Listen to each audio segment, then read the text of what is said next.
Sophist. What is a sophist? This is the key subject presented in this dialogue, in which, unusually, though Socrates is present, he does not play a dominant role, though the discussion considers how a sophist differs from a philosopher and a statesman. Instead, the questioning role is taken by the Eleatic stranger. The stranger from Elea, the home of Parmenides, in dialogue with the young mathematician Theaetetus. Persons of the dialogue: Theodorus, Theaetetus, Socrates, and the Eleatic stranger, whom Theodorus and Theaetetus bring with them. Theodorus opens the dialogue. Here we are, Socrates, true to our agreement of yesterday, and we bring with us a stranger from Elea, who is a disciple of Parmenides and Zeno, and a true philosopher. Is he not rather a god, Theodorus, who comes to us in the disguise of a stranger? For Homer says that all the gods, and especially the god of strangers, are companions of the meek and just, and visit the good and evil among men. And may not your companion be one of those higher powers, a cross-examining deity who has come to spy out our weakness in argument, and to cross-examine us? Nay, Socrates, he is not one of the disputatious sort. He is too good for that. And in my opinion, he is not a god at all. But divine he certainly is, for this is a title which I should give to all philosophers. Capital, my friend, and I may add that they are almost as hard to be discerned as the gods. For the true philosophers, and such as are not merely made up for the occasion, appear in various forms unrecognized by the ignorance of men, and they hover about cities, as Homer declares, looking from above upon human life. And some think nothing of them, and others can never think enough, and sometimes they appear as statesmen, and sometimes as sophists. And then again, to many they seem to be no better than madmen. I should like to ask our Eleatic friend if he would tell us what is thought about them in Italy, and to whom the terms are applied. What terms? Sophist, statesman, philosopher. What is your difficulty about them, and what made you ask? I want to know whether by his countrymen they are regarded as one or two, or do they, as the names are three, distinguish also three kinds, and assign one to each name? I dare say that the stranger will not object to discuss the question. What do you say, stranger? I am far from objecting, Theodorus, nor have I any difficulty in replying that by us they are regarded as three. But to define precisely the nature of each of them is by no means a slight or easy task. You have happened to light, Socrates, almost on the very question which we were asking our friend before we came hither, and he excused himself to us, as he does now you, although he admitted that the matter had been fully discussed, and that he remembered the answer. Then do not, stranger, deny us the first favour which we ask of you. I am sure that you will not, and therefore I shall only beg of you to say whether you like, and are accustomed to make, a long oration on a subject which you want to explain to another, or to proceed by the method of question and answer. I remember hearing a very noble discussion in which Parmenides employed the latter of the two methods when I was a young man, and he was far advanced in years. I prefer to talk with another when he responds pleasantly and is light in hand. If not, I would rather have my own say. Any one of the present company will respond kindly to you, and you can choose whom you like of them. I should recommend you to take a young person, Theaetetus, for example, unless you have a preference for someone else. I feel ashamed, Socrates, being a newcomer into your society, instead of talking a little and hearing others talk, to be spinning out a long soliloquy address as if I wanted to show off. For the true answer will certainly be a very long one, a great deal longer than might be expected from such a short and simple question.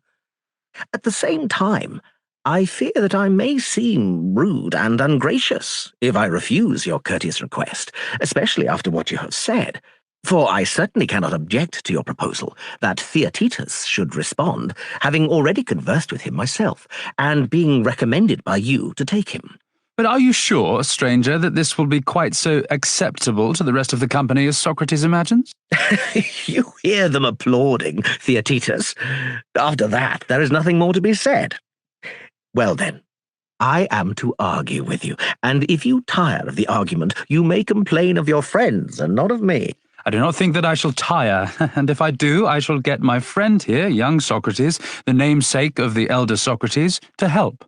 He is about my own age and my partner at the gymnasium and is constantly accustomed to work with me.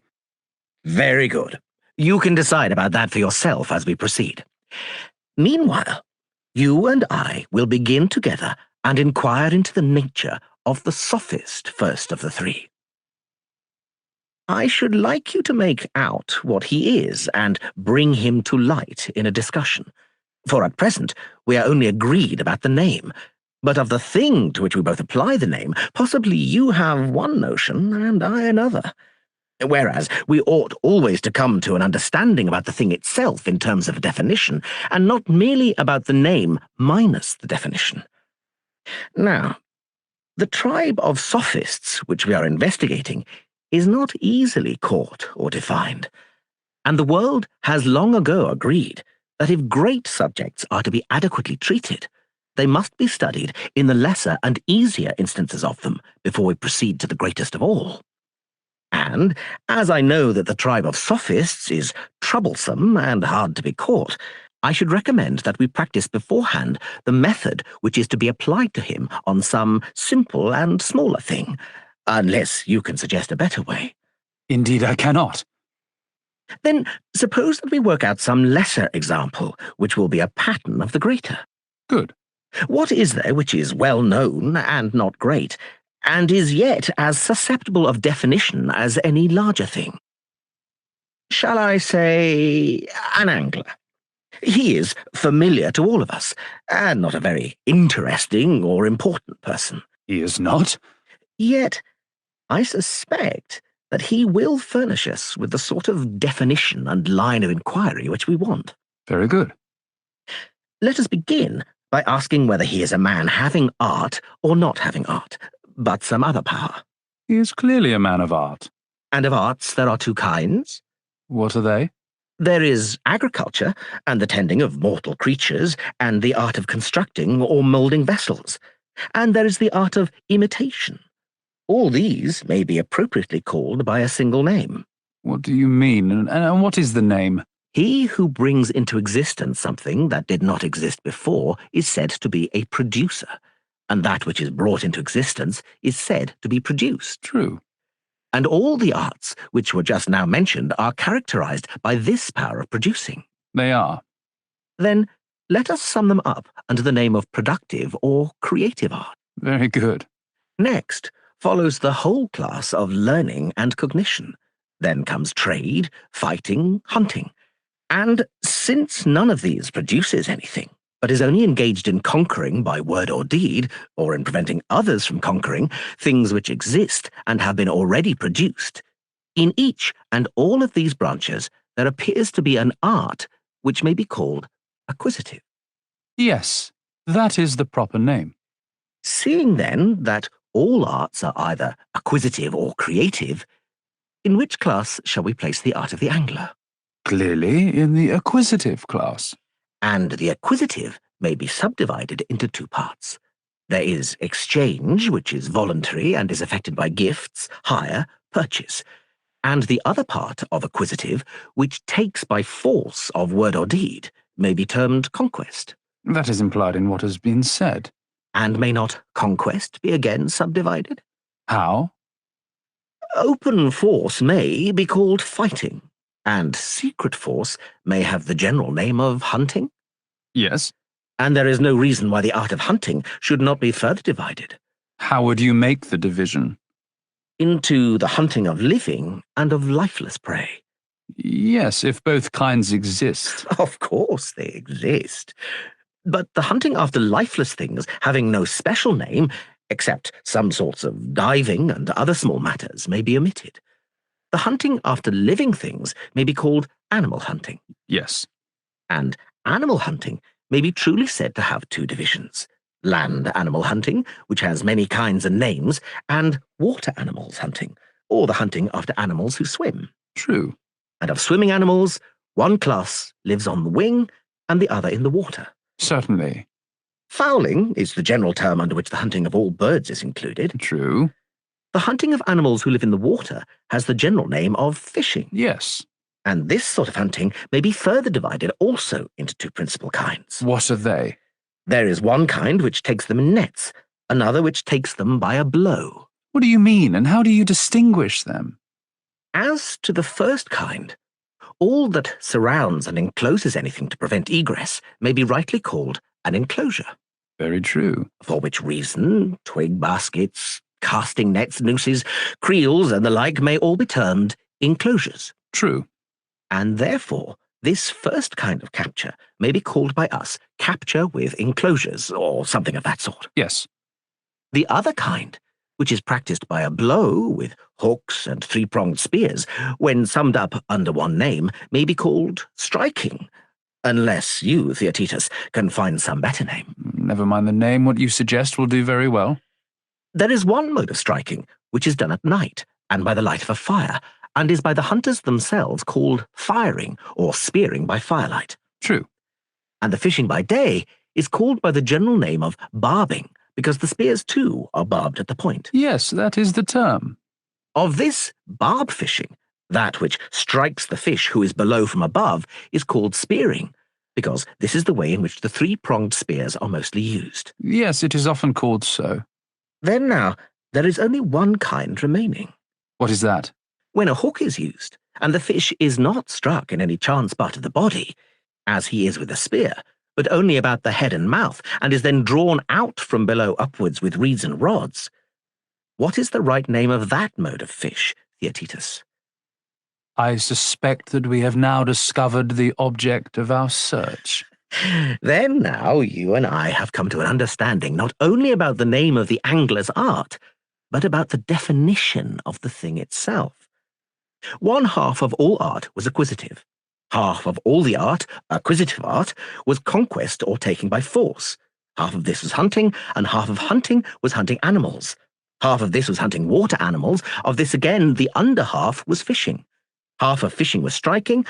A part of striking was fishing with a barb, and one half of this again, being the kind which strikes with a hook and draws the fish from below upwards, is the art which we have been seeking, and which from the nature of the operation is denoted angling or drawing up. The result has been quite satisfactorily brought out. And now, following this pattern, let us endeavour to find out what a sophist is. By all means. The first question about the angler was whether he was a skilled artist or unskilled. True. And shall we call our new friend unskilled or a thorough master of his craft? Certainly not unskilled, for his name, as indeed you imply, must surely express his nature. Then he must be supposed to have some art. What art? By heaven, they are cousins. It never occurred to us. Who are cousins? The angler and the sophist. In what way are they related? They both appear to me to be hunters. How the sophist? Of the other we have spoken.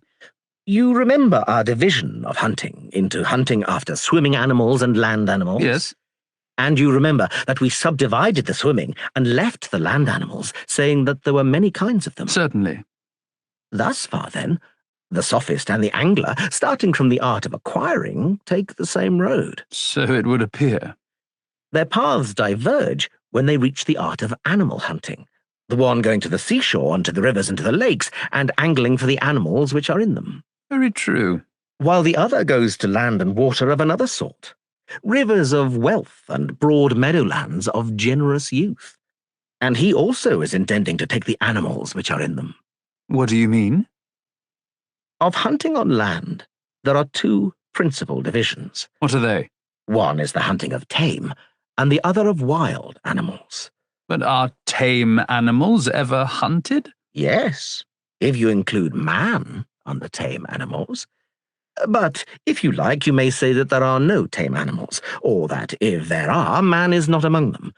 Or you may say that man is a tame animal but is not hunted. You shall decide which of these alternatives you prefer. I should say, stranger, that man is a tame animal, and I admit that he is hunted. Then let us divide the hunting of tame animals into two parts. How shall we make the division? Let us define piracy, man-stealing, tyranny, the whole military art by one name as hunting with violence. Very good. But the art of the lawyer, of the popular orator, and the art of conversation may be called in one word the art of persuasion. True. And of persuasion there may be said to be two kinds. What are they? One is private, and the other public. Yes, each of them forms a class. And of private hunting, one sort receives hire, and the other brings gifts. I do not understand you. You seem never to have observed the manner in which lovers hunt. To what do you refer? I mean that they lavish gifts on those whom they hunt in addition to other inducements. Most true. Let us admit this, then, to be the amatory art. Certainly. But the sort of hireling whose conversation is pleasing and who baits his hook only with pleasure and exacts nothing but his maintenance in return, we should all, if I am not mistaken, describe as possessing flattery, or an art of making things pleasant. Certainly. And that sort, which professes to form acquaintances only for the sake of virtue and demands a reward in the shape of money, may be fairly called by another name. To be sure. And what is the name? Will you tell me? It is obvious enough. For I believe that we have discovered the Sophist, which is, as I conceive, the proper name for the class described. Then now, Thetis, his art may be traced as a branch of the appropriative, acquisitive family, which hunts animals, living, land, tame animals, which hunts man, privately for hire, taking money in exchange, having the semblance of education. And this is termed sophistry, and is a hunt after young men of wealth and rank. Such is the conclusion. Just so. Let us take another branch of his genealogy. For he is a professor of a great and many-sided art, and if we look back at what has preceded, we see that he presents another aspect, besides that of which we are speaking. In what respect? There were two sorts of acquisitive art, the one concerned with hunting, the other with exchange. There were. And of the art of exchange there are two divisions, the one of giving and the other of selling. Let us assume that. Next, we'll suppose the art of selling to be divided into two parts. How? There is one part which is distinguished as the sale of a man's own productions, another which is the exchange of the works of others. Certainly. And is not that part of exchange which takes place in the city, being about the half of the whole, termed retailing? Yes. And that which exchanges the goods of one city for those of another by selling and buying is the exchange of the merchant. To be sure. And you are aware that this exchange of the merchant is of two kinds. It is partly concerned with food for the use of the body, and partly with the food of the soul, which is bartered and received in exchange for money. What do you mean? You want to know what is the meaning of food for the soul? The other kind you surely understand. Yes. Take music in general, and painting and marionette playing and many other things which are purchased in one city and carried away and sold in another. Wares of the soul which are hawked about either for the sake of instruction or amusement. May not he who takes them about and sells them be quite as truly called a merchant as he who sells meats and drinks? To be sure, he may. And would you not call by the same name him who buys up knowledge and goes about from city to city, exchanging his wares for money? Certainly I should. Of this merchandise of the soul, may not one part be fairly termed the art of display? And there is another part, which is certainly not less ridiculous, but being a trade in learning, must be called by some name germane to the matter. Certainly. The latter should have two names, one descriptive of the sale of the knowledge of virtue, and the other of the sale of other kinds of knowledge. Of course. The name of art seller corresponds well enough to the latter, but you must try and tell me the name of the other. He must be the Sophist whom we are seeking. No other name can possibly be right. no other. And so this trader in virtue again turns out to be our friend the Sophist, whose art may now be traced from the art of acquisition through exchange, trade, merchandise, to a merchandise of the soul which is concerned with speech and the knowledge of virtue. Quite true. And there may be a third reappearance of him, for he may have settled down in a city and may fabricate as well as buy these same wares, intending to live by selling them, and he would still be called a sophist? Certainly. Then that part of acquisitive art which exchanges, and of exchange which either sells a man's own productions or retails those of others, as the case may be, and in either way sells the knowledge of virtue, you would again term sophistry. I must, if I am to keep pace with the argument. Let us consider once more whether there may not be yet another aspect of sophistry. What is it? In the acquisitive, there was a subdivision of the combative or fighting art. There was. Perhaps we had better divide it. What shall be the divisions? There shall be one division of the competitive and another of the pugnacious. Very good. The part of the pugnacious, which is contest of bodily strength, may be properly called by some such name as violent. True. And when the war is one of words, it may be termed controversy. Yes. And controversy may be of two kinds. What are they? When long speeches are answered by long speeches, and there is public discussion about the just and unjust, that is forensic controversy. Yes. And there is a private sort of controversy, which is cut up into questions and answers, and this is commonly called disputation. Yes, that is the name. And of disputation, that sort, which is only discussion about contracts, and is carried on at random, and without rules art, is recognized by the reasoning faculty to be a distinct class, but has hitherto had no distinctive name, and does not deserve to receive one from us. No, for the different sorts of it are too minute and heterogeneous. But that which proceeds by rules of art to dispute about justice and injustice in their own nature, and about things in general, we have been accustomed to call argumentation. Certainly. And of argumentation, one sort wastes money, and the other makes money. Very true. Suppose we try and give to each of these two classes a name. Let us do so.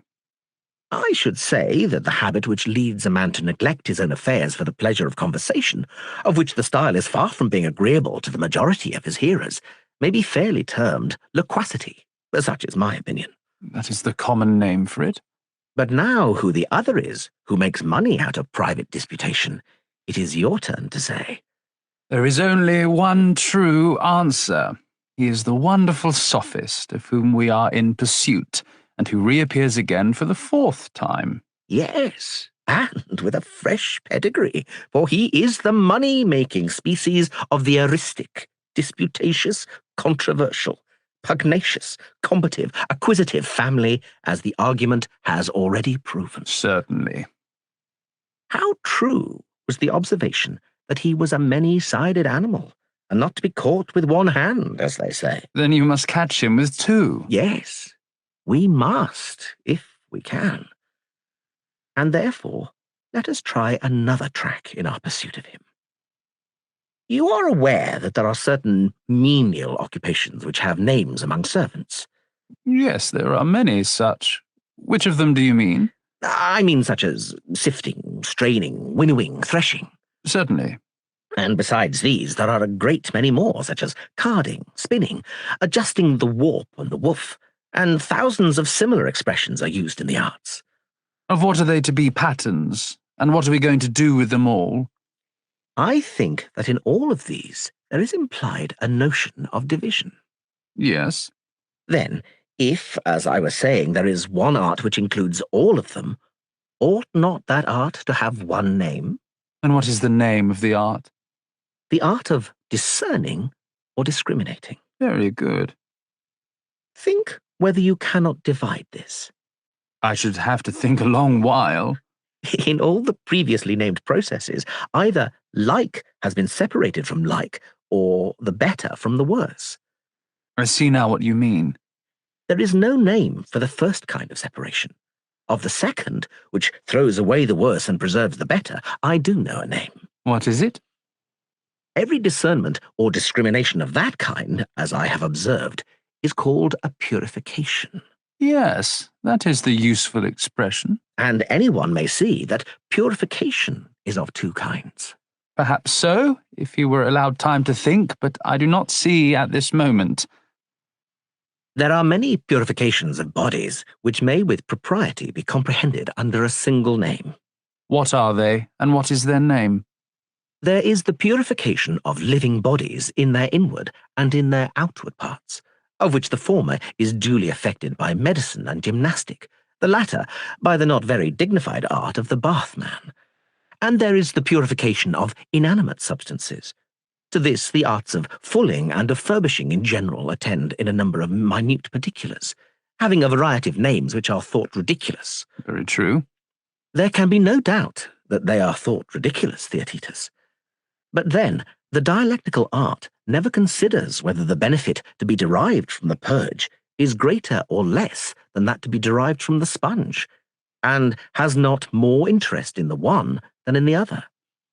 Her endeavour is to know what is and is not kindred in all arts, with a view to the acquisition of intelligence. And having this in view, she honours them all alike, and when she makes comparisons, she counts one of them not a whit more ridiculous than another. Nor does she esteem him who adduces his example of hunting, the general's art, at all more decorous than another who cites that of the vermin-destroyer, but only as the greater pretender of the two. And as to your question concerning the name which was to comprehend all these arts of purification, whether of animate or inanimate bodies, the art of dialectic is in no wise particular about fine words, if she may be only allowed to have a general name for all other purifications, binding them up together and separating them off from the purification of the soul or intellect. For this is the purification at which she wants to arrive, and this we should understand to be her aim. Yes, I understand, and I agree that there are two sorts of purification, and that one is concerned with the soul, and that there is another which is concerned with the body. Excellent. And now listen to what I am going to say, and try to divide further the first of the two. Whatever line of division you suggest, I will endeavour to assist you. Do we admit that virtue is distinct from vice in the soul? Certainly. And purification was to leave the good and to cast out whatever is bad. True. Then any taking away of evil from the soul may be properly called purification. Yes. And in the soul, there are two kinds of evil. What are they? The one may be compared to disease in the body, the other to deformity. I do not understand. Perhaps you have never reflected that disease and discord are the same. To this, again, I know not what I should reply. Do you not conceive discord to be a dissolution of kindred elements, originating in some disagreement? Just that. And is deformity anything but the want of measure, which is always unsightly? Exactly. And do we not see that opinion is opposed to desire, pleasure to anger, reason to pain, and that all these elements are opposed to one another in the souls of bad men? Certainly. And yet they must all be akin? Of course. Then we shall be right in calling vice a discord and disease of the soul. Most true. And when things having motion, and aiming at an appointed mark, continually miss their aim and glance aside, shall we say that this is the effect of symmetry among them, or of the want of symmetry? Clearly of the want of symmetry. But surely we know that no soul is voluntarily ignorant of anything. Certainly not. And what is ignorance but the aberration of a mind which is bent on truth, and in which the process of understanding is perverted? True. Then we are to regard an unintelligent soul as deformed and devoid of symmetry? Very true. Then there are these two kinds of evil in the soul, the one which is generally called vice, and is obviously a disease of the soul. Yes. And there is the other, which they call ignorance, and which, because existing only in the soul, they will not allow to be vice. I certainly admit what I at first disputed, that there are two kinds of vice in the soul, and that we ought to consider cowardice, intemperance, and injustice to be alike forms of disease in the soul, and ignorance, of which there are all sorts of varieties, to be deformity. And in the case of the body, are there not two arts which have to do with the two bodily states? What are they? There is gymnastic, which has to do with deformity, and medicine, which has to do with disease. True. And where there is insolence and injustice and cowardice, is not chastisement the art which is most required? That certainly appears to be the opinion of mankind. Again, of the various kinds of ignorance, may not instruction be rightly said to be the remedy? True. And of the art of instruction, shall we say that there is one or many kinds? At any rate, there are two principal ones. Think. I will. I believe that I can see how we shall soonest arrive at the answer to this question. How? If we can discover a line which divides ignorance into two halves, for a division of ignorance into two parts will certainly imply that the art of instruction is also twofold, answering to the two divisions of ignorance. Well, and do you see what you are looking for? I do seem to myself to see one very large and bad sort of ignorance, which is quite separate, and may be weighed in the scale against all other sorts of ignorance put together. What is it?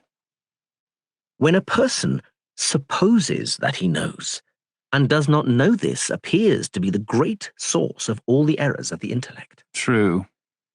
And this, if I am not mistaken, is the kind of ignorance which specially earns the title of stupidity. True. What name, then, shall be given to the sort of instruction which gets rid of this? The instruction which you mean, stranger, is, I should imagine, not the teaching of handicraft arts, but what, thanks to us, has been termed education in this part of the world. Yes, Theaetetus, and by nearly all Hellenes. But we have still to consider whether education admits of any further division. We have. I think there is a point at which such a division is possible. Where?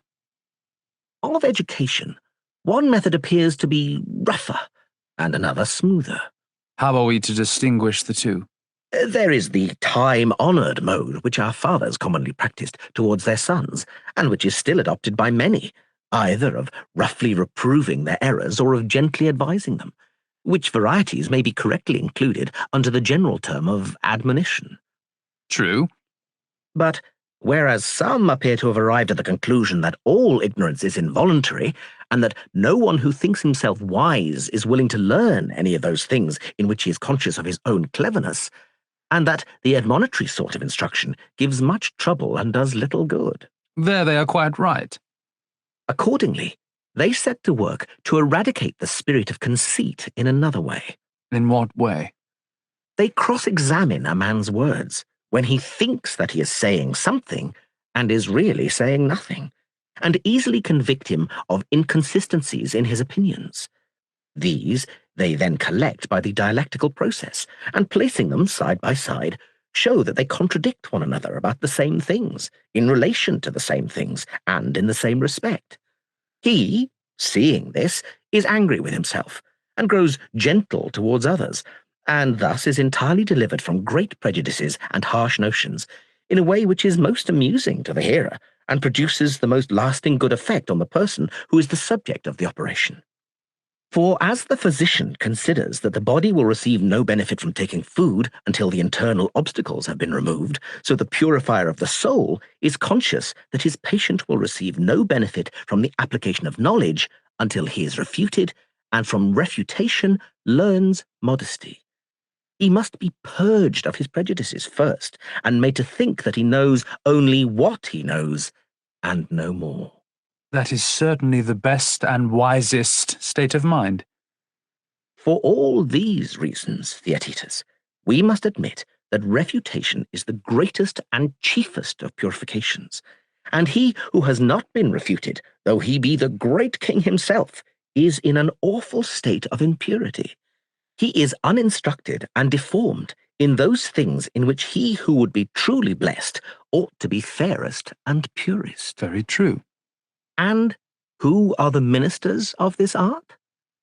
I am afraid to say, the Sophists, Why? lest we should assign to them too high a prerogative. Yet the Sophist has a certain likeness to our minister of purification.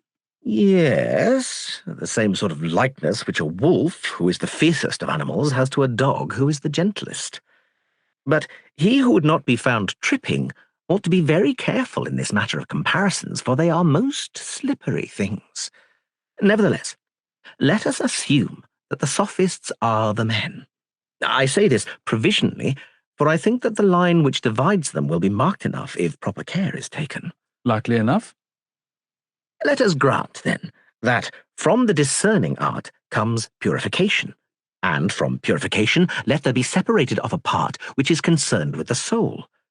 Of this mental purification, instruction is a portion, and of instruction, education, and of education, that refutation of vain conceit which has been discovered in the present argument. And let this be called by you and me the nobly descended art of sophistry. Very well.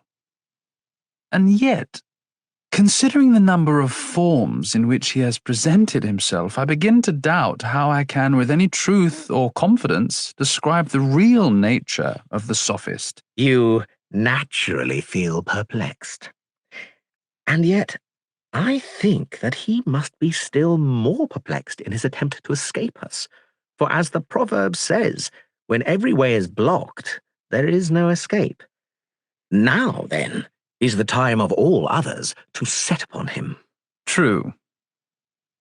First, let us wait a moment and recover breath, and while we are resting, we may reckon up in how many forms he has appeared.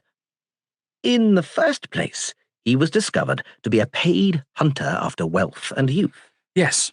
In the second place, he was a merchant in the goods of the soul. Certainly. In the third place, he has turned out to be a retailer of the same sort of wares. Yes. And in the fourth place, he himself manufactured the learned wares which he sold. Quite right. I will try and remember the fifth myself. He belonged to the fighting class, and was further distinguished as a hero of debate who professed the eristic art. True. The sixth point was doubtful, and yet we at last agreed that he was a purger of souls who cleared away notions obstructive to knowledge. Very true. Do you not see that when the professor of any art has one name and many kinds of knowledge, there must be something wrong? The multiplicity of names which is applied to him shows that the common principle to which all these branches of knowledge are tending is not understood. I should imagine this to be the case. At any rate, we will understand him, and no indolence shall prevent us. Let us begin again, then, and re-examine some of our statements concerning the Sophist. There was one thing which appeared to me especially characteristic of him. To what are you referring? We were saying of him, if I am not mistaken, that he was a disputer. We were. And does he not also teach others the art of disputation? Certainly he does. And about what does he profess that he teaches men to dispute? To begin at the beginning, does he make them able to dispute about divine things which are invisible to men in general? At any rate, he is said to do so. And what do you say of the visible things in heaven and earth and the like? Certainly he disputes, and teaches to dispute about them. Then again, in private conversation, when any universal assertion is made about generation and essence, we know that such persons are tremendous argufiers, and are able to impart their own skill to others. Undoubtedly. And do they not profess to make men able to dispute about law and about politics in general? Why, no one would have anything to say to them if they did not make these professions. In all and every art, what the craftsman ought to say in answer to any question is written down in a popular form, and he who likes may learn. I suppose that you are referring to the precepts of Protagoras about wrestling and the other arts. Yes, my friend, and about a good many other things. In a word, is not the art of disputation a power of disputing about all things? Certainly. There does not seem to be much which is left out. But, oh, My dear youth, do you suppose this possible? For perhaps your young eyes may see things which to our duller sight do not appear. To what are you alluding? I do not think I understand your present question. I ask whether anybody can understand all things. Happy would mankind be if such a thing were possible. But how can anyone who is ignorant dispute in a rational manner against him who knows? He cannot. Then why has the sophistical art such a mysterious power? To what do you refer? How do the sophists make young men believe in their supreme and universal wisdom? For if they neither disputed, nor were thought to dispute rightly, or being thought to do so, were deemed no wiser for their controversial skill, then, to quote your own observation, no one would give them money or be willing to learn their art. They certainly would not. But they are willing. Yes, they are. Yes, and the reason, as I should imagine, is that they are supposed to have knowledge of those things about which they dispute. Certainly. And they dispute about all things? True. And therefore, to their disciples, they appear to be all wise? Certainly. But they are not, for that was shown to be impossible. Impossible, of course. Then the sophist has been shown to have a sort of conjectural or apparent knowledge only of all things, which is not the truth. Exactly. No better description of him could be given. Let us now take an illustration, which will still more clearly explain his nature. What is it? I will tell you, and you shall answer me, giving your very closest attention. Suppose that a person were to profess, not that he could speak or dispute, but that he knew how to make and do all things by a single art. All things?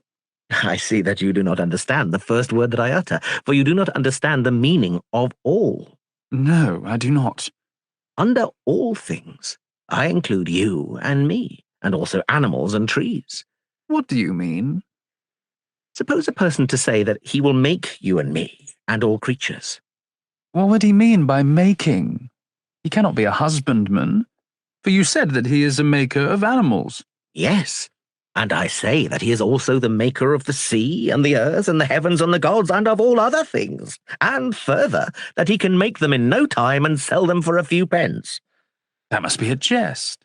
And when a man says that he knows all things and can teach them to another at a small cost and in a short time, is that not a jest? Certainly. And is there any more artistic or graceful form of jest than imitation? Certainly not. And imitation is a very comprehensive term, which includes under one class the most diverse sort of things. We know, of course, that he who professes by one art to make all things is really a painter, and by the painter's art makes resemblances of real things which have the same name with them, and he can deceive the less intelligent sort of young children to whom he shows his pictures at a distance into the belief that he has the absolute power of making whatever he likes. Certainly. And may there not be supposed to be an imitative art of reasoning? Is it not possible to enchant the hearts of young men by words poured through their ears, when they are still at a distance from the truth of facts, by exhibiting to them fictitious arguments, and making them think that things are true, and that the speaker is the wisest of men in all things? Yes, why should there not be another such art? But as time goes on, and their hearers advance in years and come into closer contact with realities, and have learnt by sad experience to see and feel the truth of things, are not the greater part of them compelled to change many opinions which they formerly entertained, so that the great appears small to them, and the easy difficult, and all their dreamy speculations are overturned by the facts of life? That is my view, as far as I can judge, although, at my age, I may be one of those who see things at a distance only. And the wish of all of us who are your friends is, and always will be, to bring you as near to the truth as we can without the sad reality. And now I should like you to tell me whether the sophist is not visibly a magician and imitator of true being, or are we still disposed to think that he may have a true knowledge of the various matters about which he disputes? But how can he, stranger? Is there any doubt, after what has been said, That he is to be located in one of the divisions of children's play? Then we must place him in the class of magicians and mimics. Certainly we must. And now our business is not to let the animal out, for we have got him in a sort of dialectical net, and there is one thing which he decidedly will not escape. What is that? The inference that he is a juggler. Precisely my own opinion of him. Then, clearly, we ought as soon as possible to divide the image-making art and go down into the net, and, if the sophist does not run away from us, to seize him according to orders and deliver him over to reason, who is the lord of the hunt, and proclaim the capture of him. And if he creeps into the recesses of the imitative art and secretes himself in one of them, to divide again and follow him up until in some subsection of imitation he is caught. For our method of tackling each and all is one which neither he nor any other creature will ever escape in triumph. Well said, and let us do as you propose.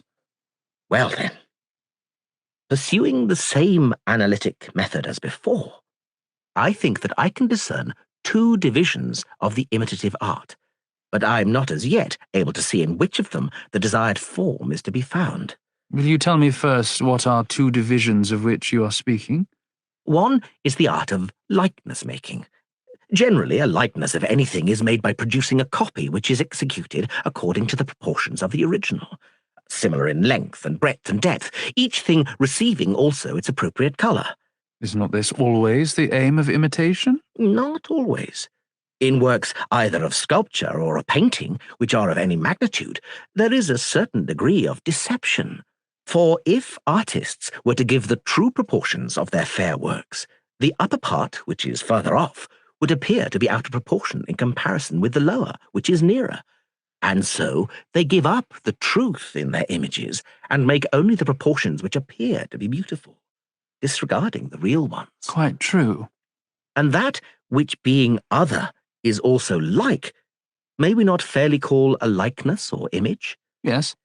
And may we not, as I did just now, call that part of the imitative art which is concerned with making such images, the art of likeness-making? Let that be the name. And what shall we call those resemblances of the beautiful which appear such owing to the unfavourable position of the spectator? Whereas, if a person had the power of getting a correct view of works of such magnitude, they would appear not even like that to which they profess to be like. May we not call these appearances, since they appear only and are not really like? Certainly. There is a great deal of this kind of thing in painting and in all imitation. Of course. And may we not fairly call the sort of art which produces an appearance and not an image fantastic art? Most fairly. These, then, are the two kinds of image-making, the art of making likenesses, and fantastic, or the art of making appearances. True. I was doubtful before in which of them I should place the sophist, nor am I even now able to see clearly. Verily, he is a wonderful and inscrutable creature. And now, in the cleverest manner, he has got into an impossible place. Yes, he has. Do you speak advisedly, or are you carried away at the moment by the habit of assenting into giving a hasty answer? May I ask to what you are referring? My dear friend, we are engaged in a very difficult speculation. There can be no doubt of that. For how a thing can appear and seem and not be, or how a man can say a thing which is not true, has always been and still remains a very perplexing question. Can anyone say or think that falsehood really exists and avoid being caught in a contradiction? Indeed, Theaetetus, the task is a difficult one. Why? He who says that falsehood exists has the audacity to assert the being of not being. For this is implied in the possibility of falsehood. But, my boy, in the days when I was a boy, the great Parmenides protested against this doctrine, and to the end of his life he continued to inculcate the same lesson, always repeating both in verse and out of verse, "Keep your mind from this way of inquiry, for never will you show that not being is." Such is his testimony, which is confirmed by the very expression when sifted a little. Would you object to begin with a consideration of the words themselves? Never mind about me. I'm only desirous that you should carry on the argument in the best way, and that you should take me with you. Very good. And now say, do we venture to utter the forbidden word, not being? Certainly we do. Let us be serious then, and consider the question neither in strife nor play. Suppose that one of the hearers of Parmenides was asked, to what is the term not being to be applied? Do you know what sort of object he would single out in reply, and what answer he would make to the inquirer? That is a difficult question, and one not to be answered at all by a person like myself. There is at any rate no difficulty in seeing that the predicate not being is not applicable to any being. None, certainly. And if not to being, then not to something. Of course not. It is also plain that in speaking of something, we speak of being. For to speak of an abstract something naked and isolated from all being is impossible. Impossible. You mean by assenting to imply that he who says something must say some one thing? Yes. Some in the singular you would say is the sign of one, some in the dual of two, some in the plural of many. Exactly. Then he who says not something must say absolutely nothing. Most assuredly. And as we cannot admit that a man speaks and says nothing, he who says not being does not speak at all. The difficulty of the argument can no further go. Not yet, my friend, is the time for such a word. For there still remains of all perplexities the first and greatest, touching the very foundation of the matter. What do you mean? Do not be afraid to speak. To that which is may be attributed some other thing which is? Certainly. But can anything which is be attributed to that which is not? Impossible. And all number is to be reckoned among things which are. Yes, surely number, if anything, has a real existence. Then we must not attempt to attribute to not being number, either in the singular or plural. The argument implies that we should be wrong in doing so. But how can a man either express in words or even conceive in thought things which are not, or a thing which is not, without number? How indeed? When we speak of things which are not, attributing plurality to not being. Certainly. But on the other hand, when we say what is not, do we not attribute unity? Manifestly. Nevertheless, we maintain that you may not and ought not to attribute being to not being. Most true. Do you see, then, that not being in itself can neither be spoken, uttered, or thought, but that it is unthinkable, unutterable, unspeakable, indescribable? Quite true. But if so, I was wrong in telling you just now that the difficulty which was coming is the greatest of all. What? Is there a greater still behind? Well, I am surprised, after what has been said already, that you do not see the difficulty in which he who would refute the notion of not being is involved, for he is compelled to contradict himself as soon as he makes the attempt. What do you mean? Speak more clearly. Do not expect clearness from me, for I, who maintain that not being has no part either in the one or many, just now spoke and am still speaking of not being as one, for I say not being. Do you understand? Yes. And a little while ago, I said that not being is unutterable, unspeakable, indescribable. Do you follow? I do after a fashion. When I introduced the word is, did I not contradict what I said before? Clearly. And in using the singular verb, did I not speak of not being as one? Yes. And when I spoke of not being as indescribable and unspeakable and unutterable, in using each of these words in the singular, did I not refer to not being as one? Certainly. And yet we say that, strictly speaking, it should not be defined as one or many, and should not even be called it, for the use of the word it would imply a form of unity. Quite true. How, then, can anyone put any faith in me? For now, as always, I am unequal to the refutation of not being. And therefore, as I was saying, do not look to me for the right way of speaking about not being. But come, let us try the experiment with you. What do you mean?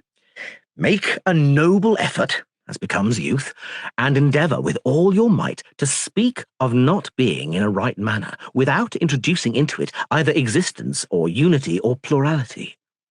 It would be a strange boldness in me which would attempt the task when I see you thus discomfited.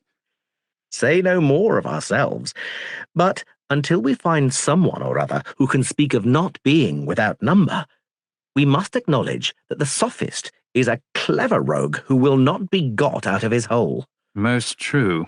And if we say to him that he professes an art of making appearances, he will grapple with us and retort our argument upon ourselves. And when we call him an image maker, he will say, "Pray, what do you mean at all by an image?" And I should like to know, Theaetetus, how we can possibly answer the Junker's question. We shall doubtless tell him of the images which are reflected in water or in mirrors, also of sculptures, pictures, and other duplicates. I see, Theaetetus, that you have never made the acquaintance of the sophist. Why do you think so? He will make believe to have his eyes shut, or to have none. What do you mean?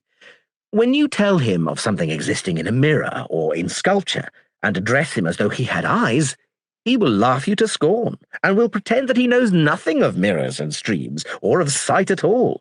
He will say that he is asking about an idea. What can he mean? The common notion pervading all these objects which you speak of as many, and yet call by the single name of image, as though it were the unity under which they were all included. How will you maintain your ground against him? How, stranger, can I describe an image except as something fashioned in the likeness of the true? And do you mean this something to be some other true thing, or what do you mean? Certainly not another true thing, but only a resemblance. And you mean by true that which really is? Yes. And the not true is that which is the opposite of the true? Exactly. A resemblance, then, is not really real, if, as you say, not true. Nay, but it is in a certain sense. You mean to say, not in a true sense? Yes. It is in reality only an image. Then what we call an image is in reality really unreal. In what a strange complication of being and not being we are involved. Strange? I should think so. See how, by his reciprocation of opposites, the many-headed sophist has compelled us, quite against our will, to admit the existence of not being. Yes, indeed, I see. The difficulty is how to define his art without falling into a contradiction. How do you mean? And where does the danger lie? When we say that he deceives us with an illusion, and that his art is illusory, do we mean that our soul is led by his art to think falsely, or what do we mean? There is nothing else to be said. Again, false opinion is that form of opinion which thinks the opposite of the truth. You would assent. Certainly. You mean to say that false opinion thinks what is not? Of course. Does false opinion think that things which are not, or that in a certain sense they are? Things that are not must be imagined to exist in a certain sense, if any degree of falsehood is to be possible. And does not false opinion also think that things which most certainly exist do not exist at all? Yes. And here again is falsehood? Falsehood, yes. And in like manner, a false proposition will be deemed to be one which are. The non-existence of things which are, and the existence of things which are not. There is no other way in which a false proposition can arise. There is not. But the sophist will deny these statements. And indeed, how can any rational man assent to them, when the very expressions which we have just used were before acknowledged by us to be unutterable, unspeakable, indescribable, unthinkable? Do you see his point, Theaetetus? Of course, he will say that we are contradicting ourselves when we hazard the assertion that falsehood exists in opinion and in words. For in maintaining this, We are compelled over and over again to assert being of not being, which we admitted just now to be an utter impossibility. How well you remember.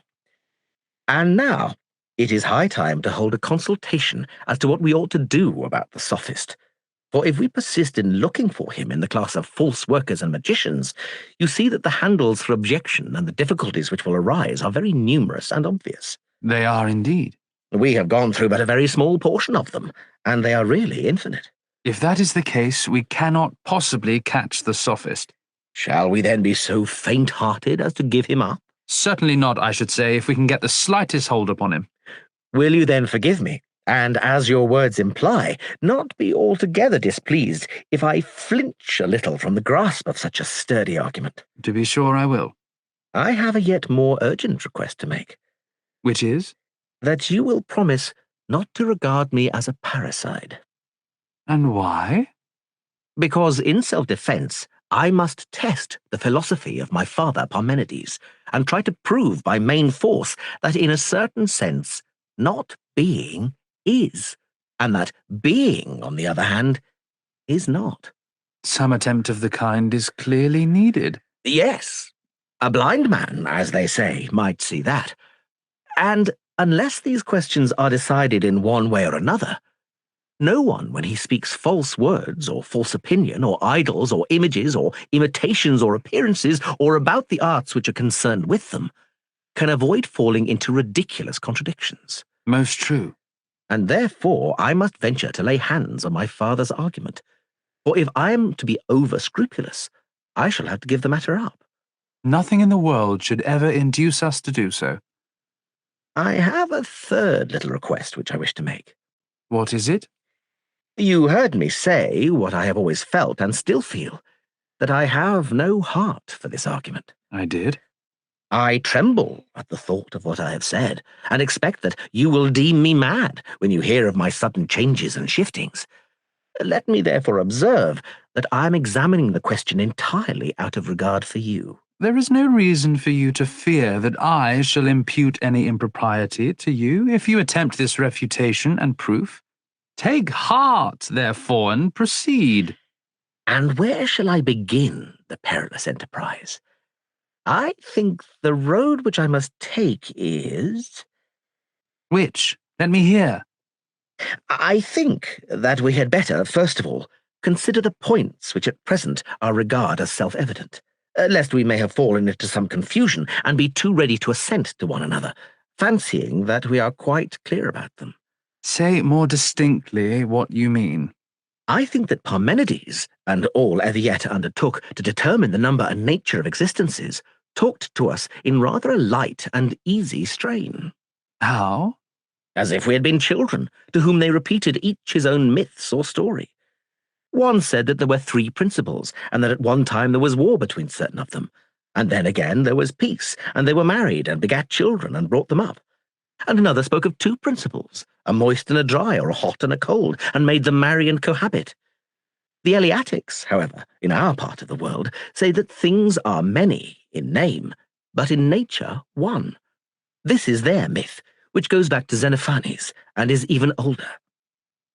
Then there are Ionian, and in more recent times Sicilian muses, who have arrived at the conclusion that to unite the 2 principles is safer, and to say that being is one and many, and that these are held together by enmity and friendship, ever parting, ever meeting, as the severer muses assert, while the gentler ones do not insist on the perpetual strife and peace, but admit a relaxation and alternation of them. Peace and unity sometimes prevailing under the sway of Aphrodite, and then again plurality and war by reason of a principle of strife. Whether any of them spoke the truth in all this is hard to determine. Besides, antiquity and famous men should have reverence and not be liable to accusations. So serious. Yet one thing may be said of them without offence. What thing? That they went on their several ways, disdaining to notice people like ourselves. They did not care whether they took us with them or left us behind them. How do you mean? I mean to say that when they talk of 1, 2, or more elements, which are or have become or are becoming, or again of heat mingling with cold, assuming in some other part of their works separations and mixtures, tell me, Theaetetus. Do you understand what they mean by these expressions? When I was a younger man, I used to fancy that I understood quite well what was meant by the term not being, which is our present subject of dispute. And now you see in what a fix we are about it. I see. And very likely, we have been getting into the same perplexity about being, and yet may fancy that when anybody utters the word, we understand him quite easily, although we do not know about not being, but we may be equally ignorant of both. I dare say. And the same may be said of all the terms just mentioned. True. The consideration of most of them may be deferred, but we had better now discuss the chief captain and leader of them. Of what are you speaking? You clearly think that we must first investigate what people mean by the word being. You follow close at heels, Theaetetus. For the right method, I conceive, will be to call into our presence the dualistic philosophers and to interrogate them. Come, we will say, ye who affirm that hot and cold or any other two principles are the universe, what is this term which you apply to both of them, and what do you mean when you say that both and each of them are? How are we to understand the word are? Upon your view, are we to suppose that there is a third principle over and above the other two, three in all and not two? For clearly, you cannot say that one of the two principles is being, and yet attribute being equally to both of them. For if you did, whichever of the two is identified with being will comprehend the other, and so they will be one and not two. Very true. But perhaps you mean to give the name of being to both of them together? Quite likely. Then, friends, we shall reply to them, the answer is plainly that the two will still be resolved into one. Most true. Since, then, we are in a difficulty, please to tell us what you mean when you speak of being. For there can be no doubt that you always from the first understood your own meaning, whereas we once thought we understood you, but now we are in a great strait. Please to begin by explaining this matter to us, and let us no longer fancy that we understand you when we entirely misunderstand you. There will be no impropriety in our demanding an answer to this question, either of the dualists or of the pluralists. Certainly not. And what about the assertors of the oneness of the all? Must we not endeavour to ascertain from them what they mean by being? By all means. Then let them answer this question. One, you say, alone is. Yes, they will reply. True. And there is something which you call being. Yes. And is being the same as one? And do you apply two names to the same thing? What will be their answer, stranger? It is clear, Theaetetus, that he who asserts the unity of being will find a difficulty in answering this or any other question. Why so? To admit of two names and to affirm that there is nothing but unity is surely ridiculous. Certainly. And equally irrational to admit that a name is anything. How so? To distinguish the name from the thing implies duality. Yes. And yet, he who identifies the name with the thing will be compelled to say that it is the name of nothing. Or if he says that it is the name of something, even then, the name will only be the name of a name and of nothing else. True. And the one will turn out to be only one of one, and being absolute unity will represent a mere name. Certainly. And would they say that the whole is other than the one that is, or the same with it? To be sure they would, and they actually say so. If being is a whole, as Parmenides sings, every way like unto the fullness of a well-rounded sphere, evenly balanced from the centre on every side, and must needs be neither greater nor less in any way, neither on this side nor on that, then being has a centre and extremes, and having these must also have parts. True. Yet that which has parts may have the attribute of unity in all the parts, and in this way being all and a whole may be one. Certainly. But that of which this is the condition cannot be absolute unity. Why not? Because, according to right reason, that which is truly one must be affirmed to be absolutely indivisible. Certainly.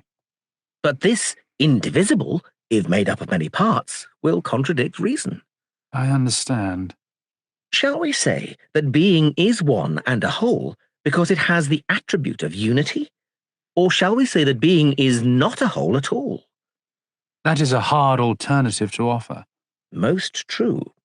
For being, having in a certain sense the attribute of one, is yet proved not to be the same as one, and the all is therefore more than one. Yes. And yet, if being be not a whole, through having the attribute of unity, and there be such a thing as an absolute whole, being lacks something of its own nature. Certainly. Upon this view again, being, having a defect of being, will become not being. True. And again, the all becomes more than one, for being and the whole will each have their separate nature. Yes. But if the whole does not exist at all the previous difficulties remain the same, and there will be the further difficulty that besides having no being, being can never have come into being. Why so? Because that which comes into being as a whole, so that he who does not give whole a place among beings cannot speak either of essence or generation as existing. Yes, that certainly appears to be true. Again, how can that which is not a whole have any quantity? For that which is of a certain quantity must necessarily be the whole of that quantity. Exactly. And there will be innumerable other points, each of them causing infinite trouble to him who says that being is either one or two. The difficulties which are dawning upon us prove this. For one objection connects with another, and they are always involving what has preceded in a greater and worse perplexity. We are far from having exhausted the more exact thinkers who treat of being and not being. But let us be content to leave them and proceed to view those who speak less precisely. And we shall find, as the result of all, that the nature of being is quite as difficult to comprehend as that of not being. Then now we will go to the others. There appears to be a sort of war of giants and gods going on amongst them. They are fighting with one another about the nature of essence. How is that? Some of them are dragging down all things from heaven and from the unseen to earth, and they literally grasp in their hands rocks and oaks. Of these they lay hold and obstinately maintain that the things only which can be touched or handled have being or essence because they define being and body as one. And if anyone else says that what is not a body exists, they altogether despise him and will hear of nothing but body. I have often met with such men, and terrible fellows they are.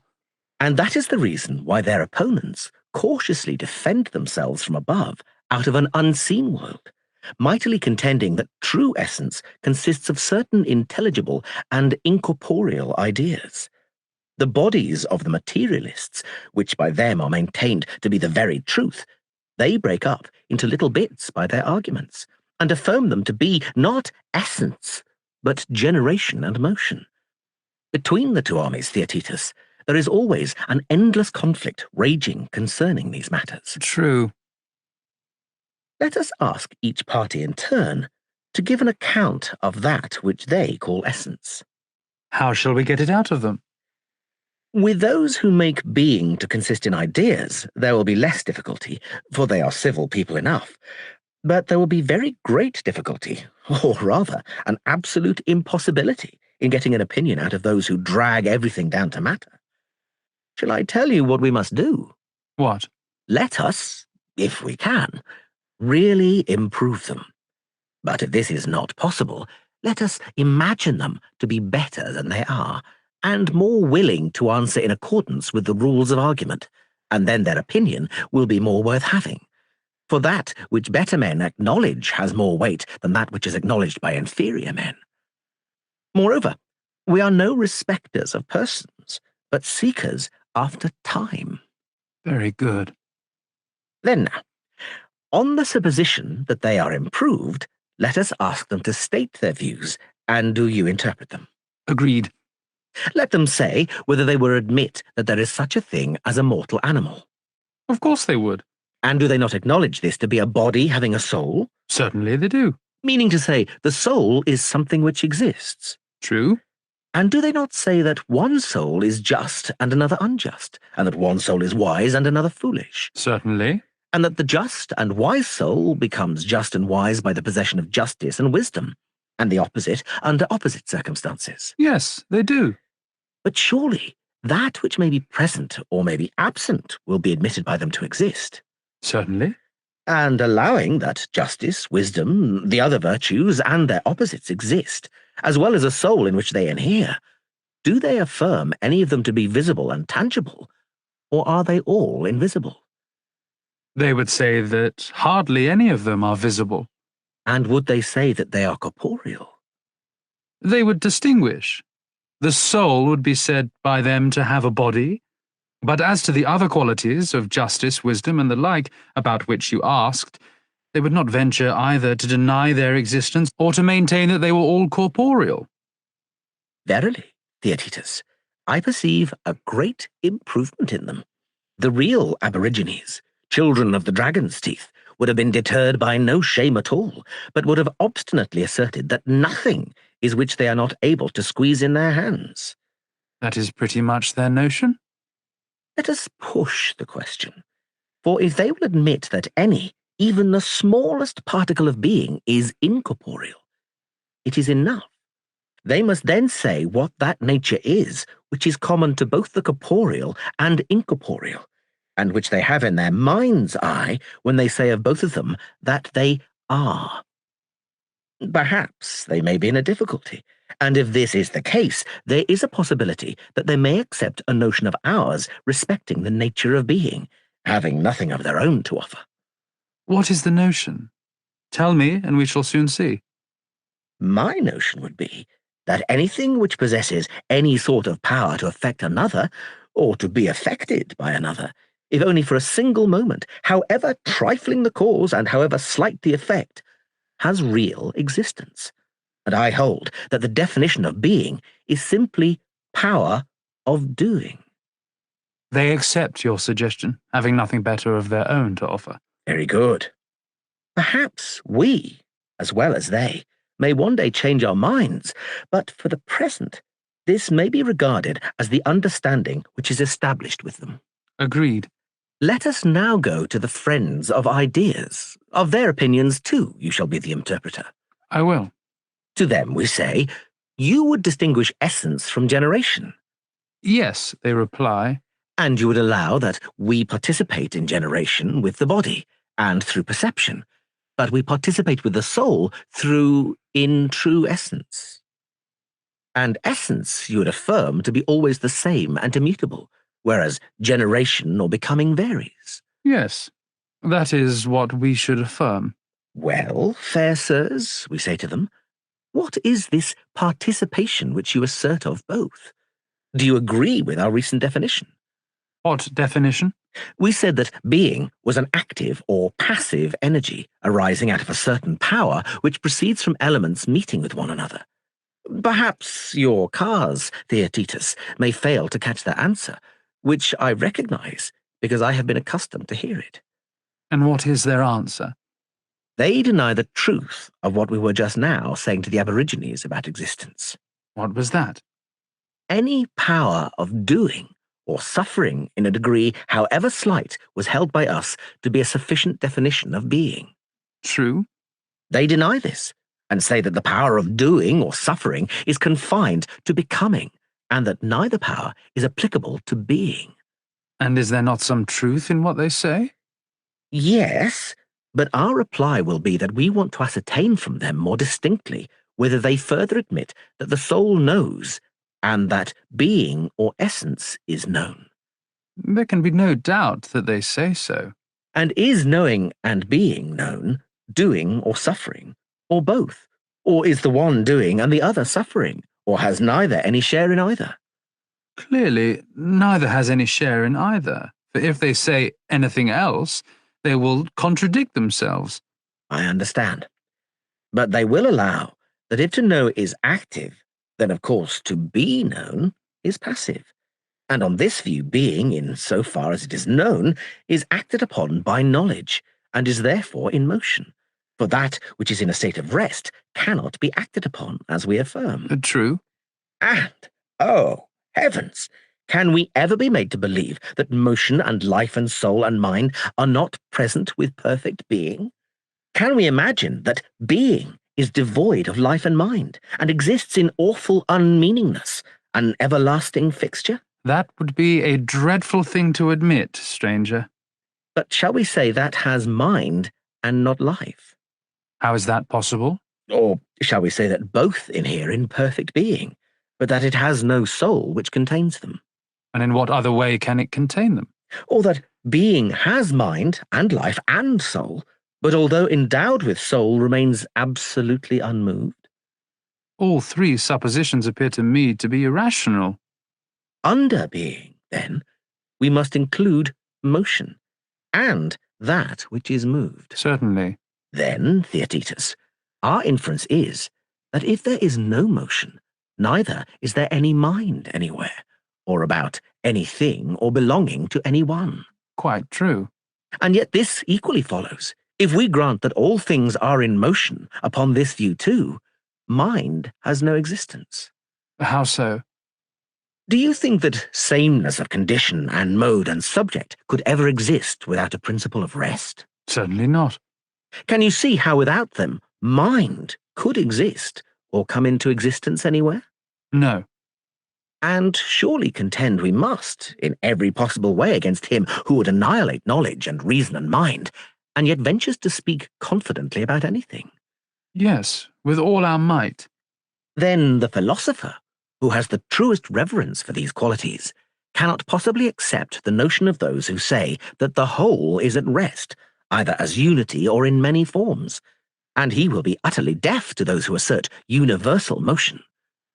As children say entreatingly, "Give us both," so he will include both the movable and immovable in his definition of being and all. Most true. And now, do we seem to have gained a fair notion of being? Yes, truly. Alas, Theaetetus, methinks that we are now only beginning to see the real difficulty of the inquiry into the nature of it. What do you mean? Oh, my friend, do you not see that nothing can exceed out of ignorance, and yet we fancy that we are saying something good?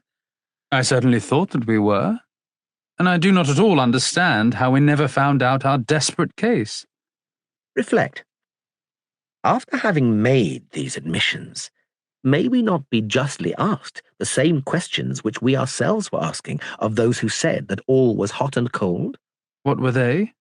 Will you recall them to my mind? To be sure, I will remind you of them by putting the same questions to you which I did to them, and then we shall get on. True. Would you not say that rest and motion are in the most entire opposition to one another? Of course. And yet you would say that both and either of them equally are? I should. And when you admit that both or either of them are, do you mean to say that both or either of them are in motion? Certainly not. Or do you wish to imply that they are both at rest when you say that they are? Of course not. Then you conceive of being as some third and distinct nature, under which rest and motion are alike included. And, observing that they both participate in being, you declare that they are. Truly, we seem to have an intimation that being is some third thing when we say that rest and motion are. Then being is not the combination of rest and motion, but something different from them. So it would appear. Being, then, according to its own nature, is neither in motion nor at rest. That is very much the truth. Where, then, is a man to look for help who would have any clear or fixed notion of being in his mind? Where indeed? I scarcely think that he can look anywhere, for that which is not in motion must be at rest, and again, that which is not at rest must be in motion. But being is placed outside of both these classes. Is this possible? Utterly impossible. Here, then, is another thing which we ought to bear in mind. What? When we were asked to what we were to assign the appellation of not being, we were in the greatest difficulty. Do you remember? To be sure. And are we not now in as great a difficulty about being? I should say, stranger, that we are in one which is, if possible, even greater. Then let us acknowledge the difficulty. And as being and not being are involved in the same perplexity, there is hope that when the one appears more or less distinctly, the other will equally appear. And if we are able to see neither, there may still be a chance of steering our way in between them without any great discredit. Very good. Let us inquire, then, how we come to predicate many names of the same thing. Give an example? I mean that we speak of man, for example, under many names, that we attribute to him colours and forms and magnitudes and virtues and vices, in all of which instances and in 10,000 others, we not only speak of him as a man, but also as good and having numberless other attributes. And in the same way, anything else which we originally supposed to be one is described by us as many and under many names. That is true. And thus we provide a rich feast for tyros, whether young or old. For there is nothing easier than to argue that the one cannot be many or the many one. And great is their delight in denying that a man is good, for man, they insist, is man and good is good. I dare say that you have met with persons who take an interest in such matters. They are often elderly men, whose meagre sense is thrown into amazement by these discoveries of theirs, which they believe to be the height of wisdom. Certainly I have. Then, not to exclude anyone who has ever speculated at all upon the nature of being, let us put our questions to them as well as to our former friends. What suggestions? Shall we refuse to attribute being to motion and rest, or anything to anything, and assume that they do not mingle and are incapable of participating in one another? Or shall we gather all into one class of things communicable with one another? Or are some things communicable and others not? Which of these alternatives, Theaetetus, will they prefer? I have nothing to answer on their behalf. Suppose that you take all these hypotheses in turn and see what are the consequences which follow from each of them. Very good. And first, let us assume them to say that nothing is capable of participating in anything else in any respect. In that case, rest and motion cannot participate in being at all. They cannot. But would either of them be, if not participating in being? No. Then by this admission, everything is instantly overturned, as well the doctrine of universal motion as of universal rest, and also the doctrine of those who distribute being into immutable and everlasting kinds. For all these add on a notion of being, some affirming that things are truly in motion, and others that they are truly at rest. Just so. Again, those who would at one time compound and at another resolve all things, whether making them into one and out of one creating infinity, or dividing them into finite elements and forming compounds out of these, whether they suppose the processes of creation to be successive or continuous, would be talking nonsense in all this if there were no admixture. True. Most ridiculous of all will the men themselves be who want to carry out the argument and yet forbid us to call anything, because participating in some affection from another by the name of that other. Why so? Why, because they are compelled to use the words to be, apart from others in itself and 10,000 more, which they cannot give up, but must make the connecting links of discourse. And therefore they do not require to be refuted by others, but their enemy, as the saying is, inhabits the same house with them. They are always carrying about with them an adversary, like the wonderful ventriloquist Eurycles, who, out of their own bellies, audibly contradicts them. Precisely so. A very true and exact illustration. And now, if we suppose that all things have the power of communion with one another, what will follow? Even I can solve that riddle. How? Why, because motion itself would be at rest, and rest again in motion, if they could be attributed to one another. But this is utterly impossible. Of course. Then only the third hypothesis remains. True. For surely, either all things have communion with all, or nothing with any other thing, or some things communicate with some things and others not. Certainly. And 2 out of these 3 suppositions have been found to be impossible. Yes.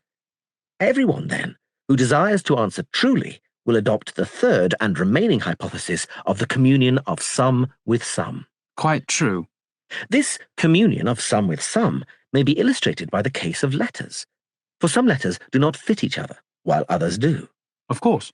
And the vowels, especially, are a sort of bond which pervades all the other letters. So without a vowel, one consonant cannot be joined to another. True. But does everyone know what letters will unite with what? Or is art required in order to do so? What is required? What art?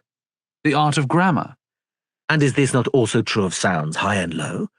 Is not he who has the art to know what sounds mingle a musician, and he who is ignorant not a musician? Yes. And we shall find this to be generally true of art or the absence of art. Of course.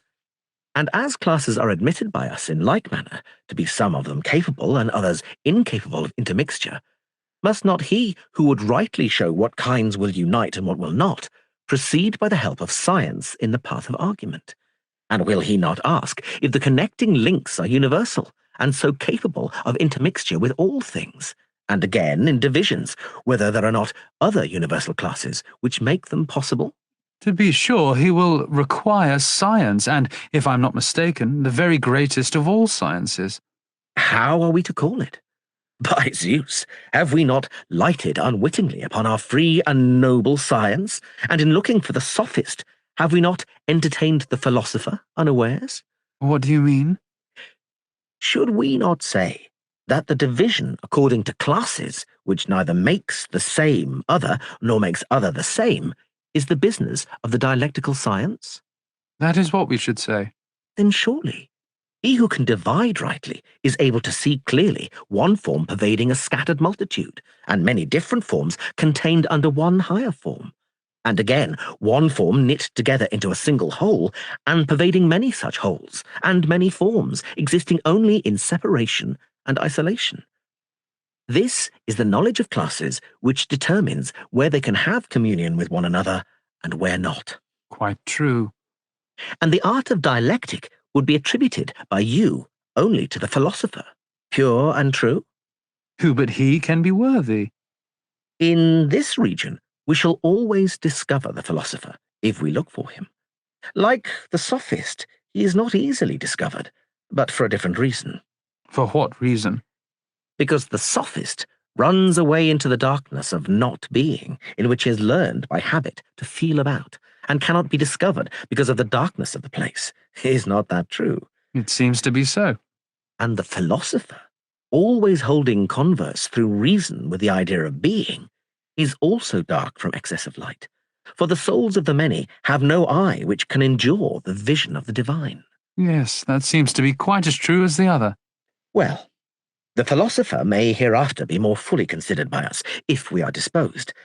But the Sophist must clearly not be allowed to escape until we have had a good look at him. Very good. Since then we are agreed that some classes have a communion with one another and others not, and some have communion with a few and others with many, and that there is no reason why some should not have universal communion with all, let us now pursue the inquiry, as the argument suggests, not in relation to all ideas, lest the multitude of them should confuse us, but let us select a few of those which are reckoned to be the principal ones, and consider their several natures and their capacity of communion with one another, in order that if we are not able to apprehend with perfect clearness the notions of being and not being, we may at least not fall short in the consideration of them, so far as they come within the scope of the present inquiry, if, peradventure, we may be allowed to assert the reality of not being, and yet escape unscathed. We must do so. The most important of all the genera are those which we were just now mentioning, being and rest and motion. Yes, by far. And two of these are, as we affirm, incapable of communion with one another. Quite incapable. Whereas being surely has communion with both of them, for both of them are. Of course. That makes up three of them. To be sure.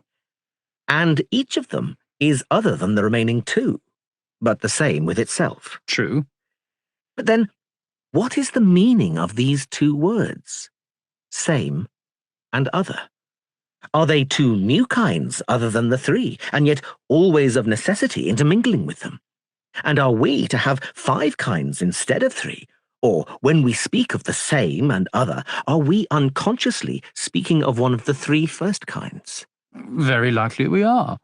But, surely, motion and rest are neither the other nor the same. How is that? Whatever we attribute to motion and rest in common cannot be either of them. Why not? Because motion would be at rest and rest in motion, for either of them, being predicated of both, will compel the other to change into the opposite of its own nature, because partaking of its opposite. Quite true. Yet they surely both partake of the same and of the other. Yes. Then we must not assert that motion, any more than rest, is either the same or the other. No, we must not. But are we to conceive that being and the same are identical? Possibly. But if they are identical, then again, in saying that motion and rest have being, we should also be saying that they are the same? Which surely cannot be. Then being and same cannot be one. Scarcely. Then we may suppose the same to be a 4th class, which is now to be added to the 3 others. Quite true. And shall we call the other a 5th class?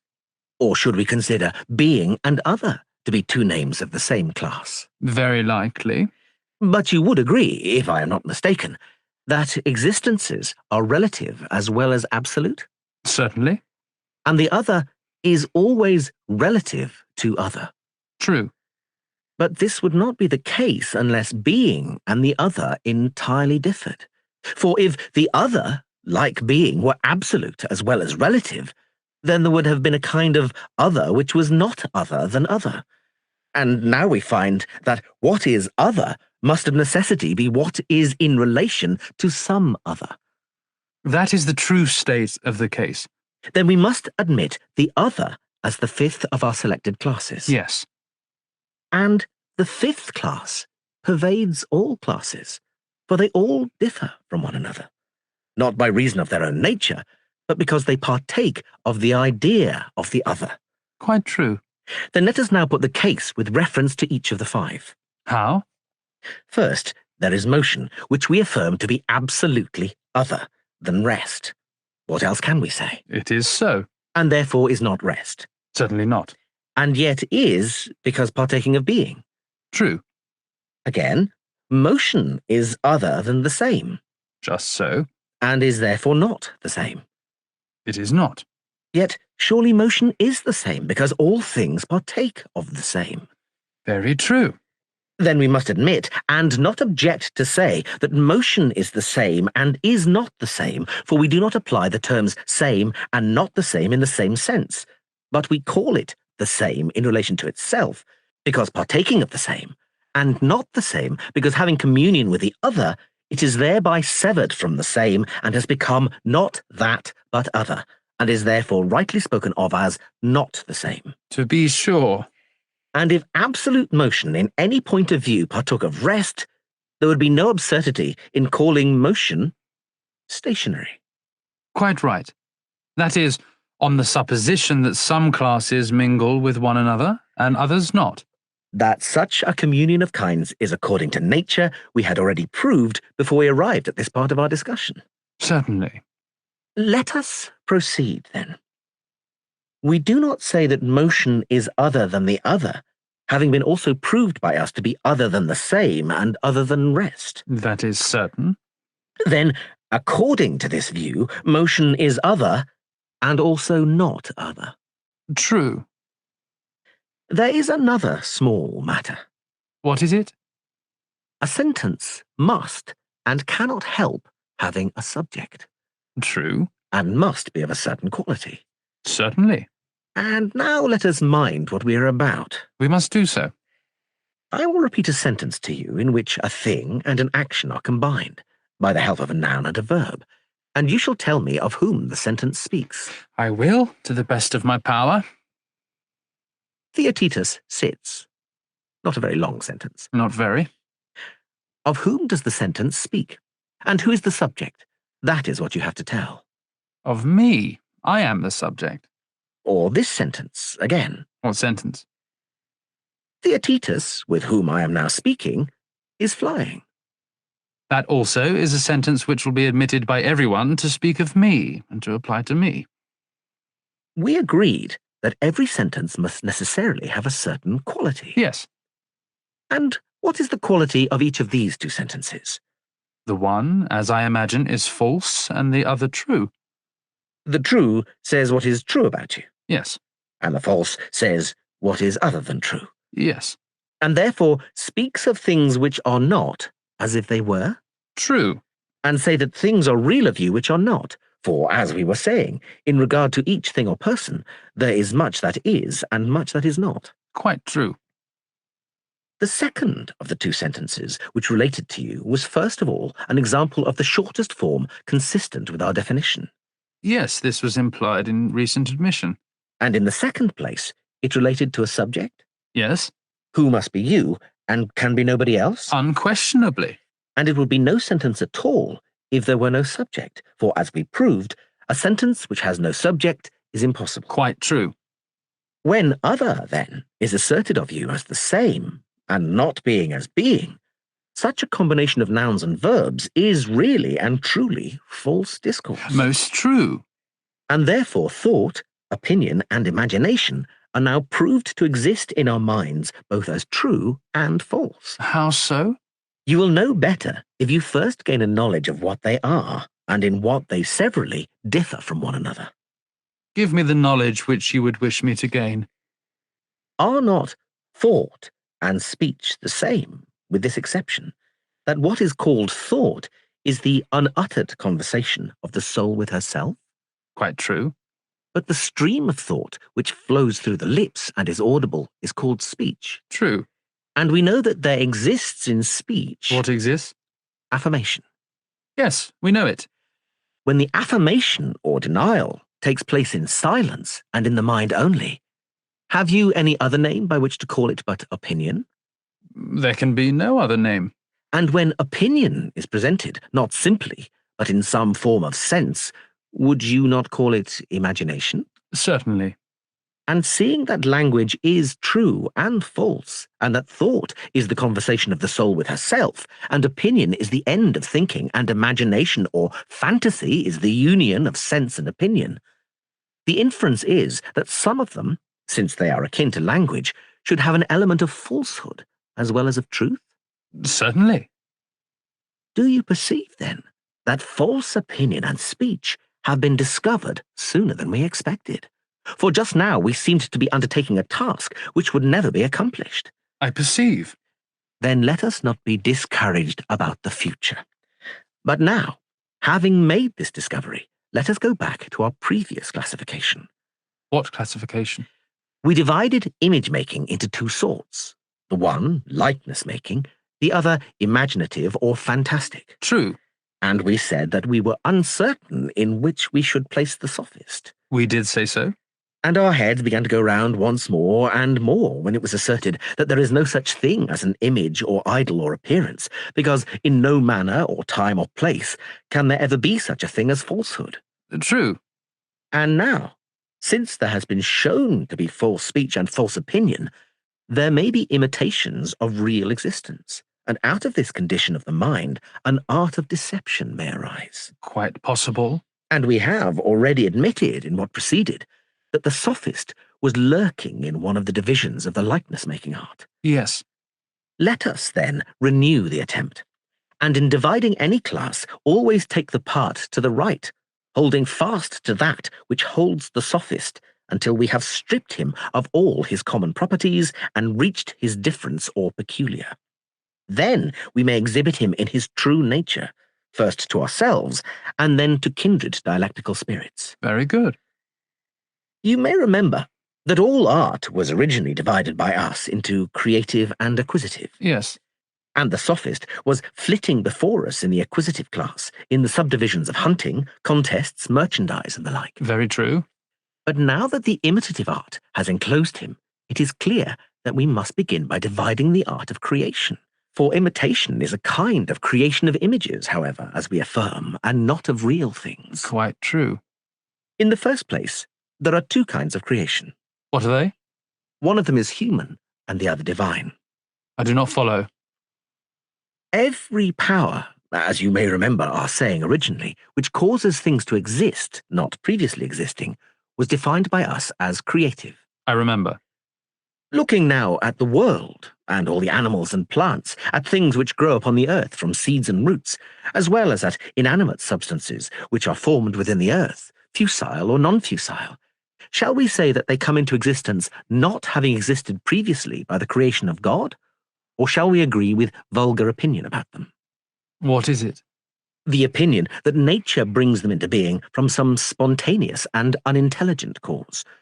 Or shall we say that they are created by a divine reason and a knowledge which comes from God? I dare say that, owing to my youth, I may often waver in my view, but now, when I look at you and see that you incline to refer them to God, I defer to your authority. Nobly said, Theaetetus. And if I thought that you were one of those who would hereafter change your mind, I would have gently argued with you and forced you to assent. But as I perceive that you will come of yourself, and without any argument of mine, to that belief which, as you say, attracts you, I will not forestall the work of time.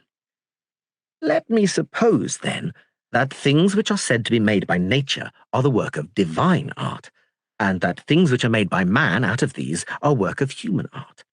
And so there are two kinds of making and production, the one human and the other divine. True. Then now, subdivide each of the two sections which we have already. How do you mean? I mean to say that you should make a vertical division of production or invention, as you have already made a lateral one. I have done so. Then now, there are in all 4 parts or segments. 2 of them have reference to us and are human, and 2 of them have reference to the gods and are divine. True. And again, in the division which was supposed to be made in the other way, 1 part in each subdivision is the making of the things themselves, but the 2 remaining parts may be called the making of likenesses, and so the productive art is again divided into 2 parts. Tell me the divisions once more. I suppose that we, and the other animals, and the elements out of which things are made, fire, water, and the like, are known by us to be each and all the creation and work of God. True. And there are images of them which are not them, but which correspond to them. And these are also the creation of a wonderful skill. What are they? The appearances which spring up of themselves in sleep or by day, such as a shadow when darkness arises in a fire, or the reflection which is produced when the light in bright and smooth objects meets on their surface with an external light, and creates a perception the opposite of our ordinary sight. Yes, and the images as well as the creation are equally the work of a divine hand. And what shall we say of human art? Do we not make one house by the art of building, and another by the art of drawing, which is a sort of dream created by man for those who are awake? Quite true. And other products of human creation are twofold and go in pairs. There is the thing with which the art of making the thing is concerned, and the image with which imitation is concerned. Now I begin to understand, and am ready to acknowledge that there are 2 kinds of production, and each of them twofold. In the lateral division there is both a divine and a human production. In the vertical there are realities and a creation of a kind of similitudes. And let us not forget that of the imitative class, the one part to have been likeness-making, and the other fantastic, if it could be shown that falsehood is a reality and belongs to the class of real being. Yes. And this appeared to be the case, and therefore now, without hesitation, we shall number the different kinds as 2. True. Then now, let us again divide the fantastic art. Where shall we make the division? There is one kind which is produced by an instrument, and another in which the creator of the appearance is himself the instrument. What do you mean? When anyone makes himself appear like another in his figure or his voice, imitation is the name for this part of the fantastic art. Yes. Let this, then, be named the art of mimicry, and this the province assigned to it. As for the other division, we are weary and will give that up, leaving to someone else the duty of making the class and giving it a suitable name. Let us do as you say. Assign a sphere to the one and leave the other. There is a further distinction, Theaetetus, which is worthy of our consideration, and for a reason which I will tell you. Let me hear. There are some who imitate knowing what they imitate, and some who do not know. And what line of distinction can there possibly be greater than that which divides ignorance from knowledge? There can be no greater. Was not the sort of imitation of which we spoke just now the imitation of those who know? For he who would imitate you would surely know you and your figure. Naturally. And what would you say of the figure or form of justice or of virtue in general? Are we not well aware that many, having no knowledge of either, but only a sort of opinion, do their best to show that this opinion is really entertained by them by expressing it, as far as they can, in word and deed? Yes, that is very common. And do they always fail in their attempt to be thought just, when they are not? Or is not the very opposite true? The very opposite. Such a one, then, should be described as an imitator, to be distinguished from the other, as he who is ignorant is distinguished from him who knows.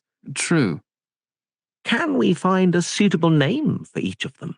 This is clearly not an easy task, for among the ancients there was some confusion of ideas which prevented them from attempting to divide genera into species, wherefore there is no great abundance of names.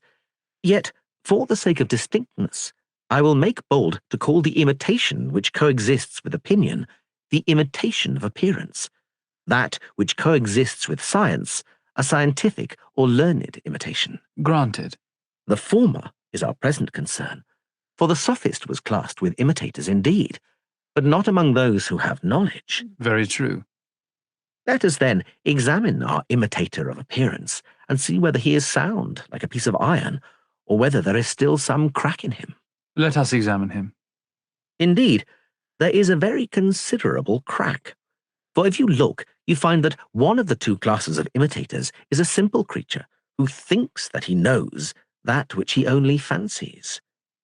The other sort has knocked about among arguments until he suspects and fears that he is ignorant of that which to the many he pretends to know.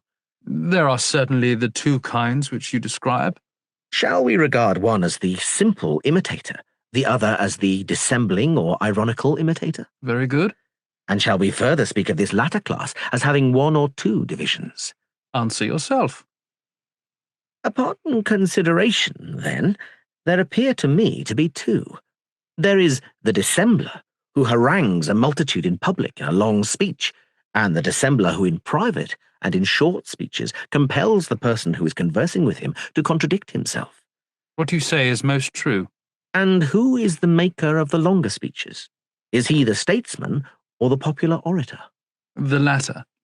And what shall we call the other? Is he the philosopher or the sophist? The philosopher he cannot be, for upon our view he is ignorant. But since he is an imitator of the wise, he will have a name which is formed by an adaptation of the word sophos. What shall we name him? I am pretty sure that I cannot be mistaken in terming him the true and very sophist. Shall we bind up his name as we did before, making a chain from one end of his genealogy to the other? By all means. He, then, who traces the pedigree of his art as follows, who, belonging to the conscious or dissembling section of the art of causing self-contradiction, is an imitator of appearance, and is separated from the class of fantastic, which is a branch of image-making, into that further division of creation, the juggling of words, a creation human and not divine. Anyone who affirms the real sophist to be of this blood and lineage will say the very truth. Undoubtedly.